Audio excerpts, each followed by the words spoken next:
What's up, Red Squad?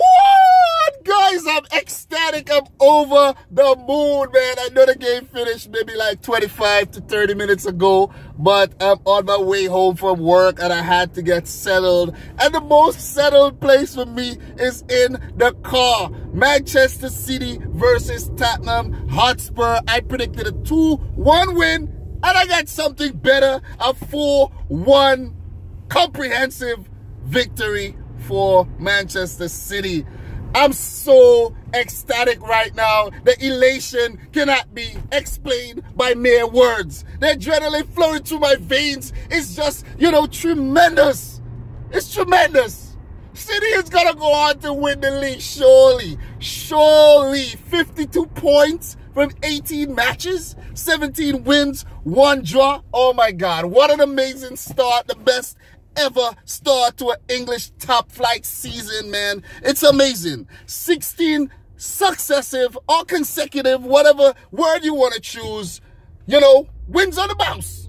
And this is the second best performance by Pep Guardiola as a manager because, he achieved 16 wins on the bounce with Barcelona, but he achieved 19 on the bounce with Bayern Munich.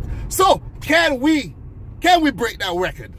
Or could Pep Guardiola break his previous record, that he achieved with Bayern Munich?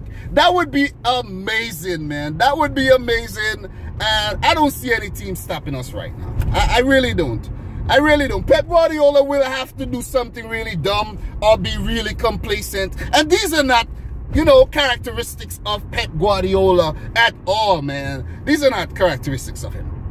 So I expect him to keep the pressure on, keep his foot on the gas pedal, and keep pushing, and keep, hoping for improvement on top of improvement, week in, week out, because it's not getting easier.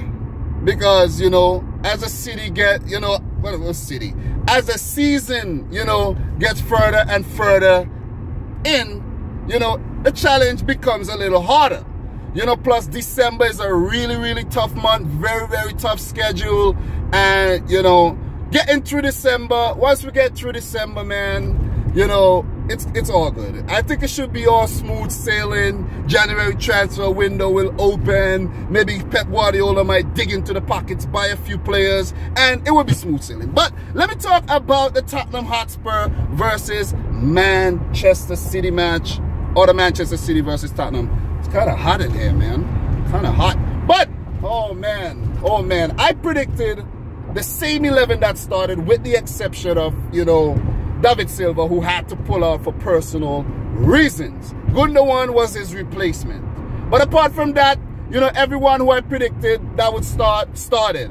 Aguero up front, Sane on the left, Sterling over on the right, De Bruyne, Gundogan, Fernandinho, Mangala, Fabian Delph, Otamendi, Kyle Walker, and Edison, man. The team is amazing, man. That's the only way you're going to remember all your players, because they're just amazing. They're just amazing. It's an amazing team to follow. And, I know this team. I know this team in and out right now. So, guys, Tottenham Hotspur, man. Tottenham Hotspur was the team that we haven't defeated for the past 2 seasons. So I thought, maybe there's a possibility that we can drop points. It's a possibility, you know what I'm saying? I never said it would happen. It's a possibility because I predicted a 2-1 win for Man City, But the game got started, a little heated, physical, 2 teams seeing who could outplay each other, But in the first half, Gundogan was first to score. Off a header, corner whipped in, Gundogan, open header, thumped it in the back of the net, 1-0 up for Manchester City. City controlled the first half.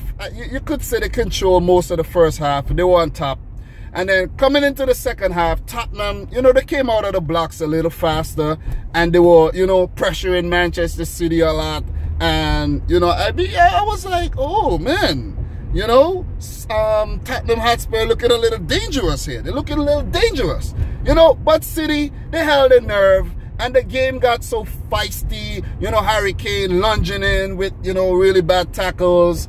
Also Dele Alli, and I think that woke City up. You know, all these, you know, the aggressiveness by the Tottenham Hotspur players, I think woke Manchester City up. Tottenham had a few chances, you know, a few saves made by Edison, you know, but City had the, you know what I mean, the better chances. They had the better chances. At that point of the game, it could have been at least 3-0 up for Manchester City.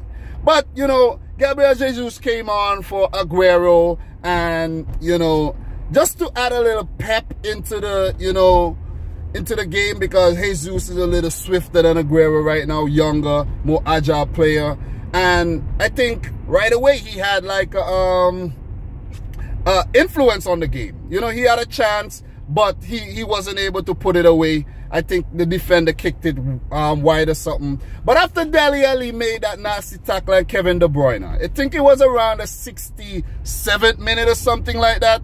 You know, the game just, you know, the game just got sweeter, man. It got sweeter, and, you know, after a really nice play on the counter-attack, Kevin De Bruyne dispatched one in the back of the net to make it 2-0 for Manchester City.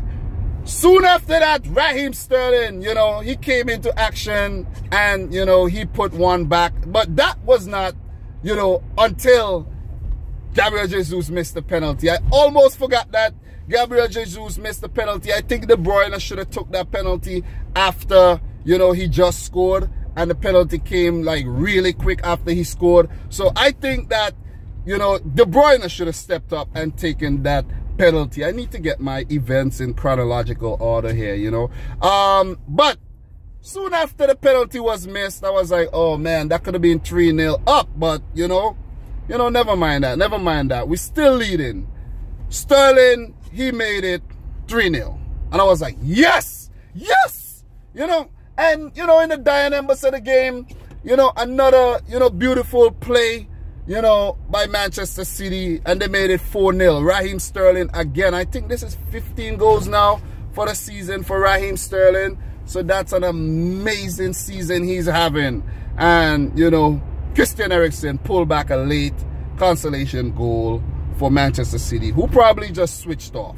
You know, but I'm really happy to see Phil Foden, you know, make his Premier League debut off the bench. That was an amazing, amazing achievement by young Phil Foden. He's only 17 years old, and I'm really happy to see that. He's looking really good. If you see Phil Foden taking corners, you know, Pep Guardiola holds him in high regards, you know, so I'm really happy to see that. You know, we also saw Bernardo Silva getting some time. Mangala is looking good. Fabian Delph is, you know, the whole team played well. Kyle Walker had a good match versus his old employers. You know, the team is just Fernandinho, I must shout. You know, Leroy Sané as well. The team just played like champions, and I think they will go on to lift the 2017-18 English Premier League. What do you guys think? Let me know in the comment section down below. This reaction is going on way too long. My post-match analysis, whatever you want to call it, it's a documentation. You know, I had a long day at work. You know, the ecstasy that's flowing through me right now, adrenaline pumping, man. I can't even think straight. I can't think straight. I'm telling you, it's amazing. It's amazing. It's amazing. 52 points, 14 points ahead of Manchester United. I hope they drop points tomorrow. I hope they do, so we could continue this beautiful run. 21 points ahead of Tottenham Hotspur, so you can call that one off. They can no longer catch us. Definitely can't. But guys, I'm rambling on too much, so until next time, I'd like to say thanks for watching. If you're new, subscribe, smash the thumbs up button, and peace out. Rich Squad!